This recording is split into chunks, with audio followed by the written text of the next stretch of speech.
probinsya sa Leyte, 60% sa Robinson's Place sa Barangay Marasbaras, Dakbayan sa Tacloban ang gilamoy sa kayo. Nadawat sa Bureau of Fire Tacloban ang alarma mga alas 5:40 kagahapon sa hapon. Base sa inisyal nga investigasyon sa kabomberuhan, nagsugod ang sunog sa kusina sa usa ka kan-anan sa ground floor ug mikuyanap kini sa uban pang bahin sa edipisyo hangtod na sa department store sa ikaduhang andana sa annex building.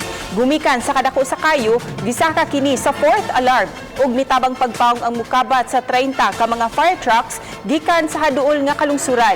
Wala hinuoy gikataho nga nasamdan sa maong insidente. Ang sunog nakaapekto sa mukabat 200 ka mga tenants, lakip na ang kapin usa ka libo ka mga empleyado. Gideklarar sa mga bombero ang maong sunog nga fire out kaganiha lang alas 9 sa buntag. Padayon pang gisusi sa mga otoridad ang hinungdan sa sunog ug kung pila ang danyos nga gibili niini.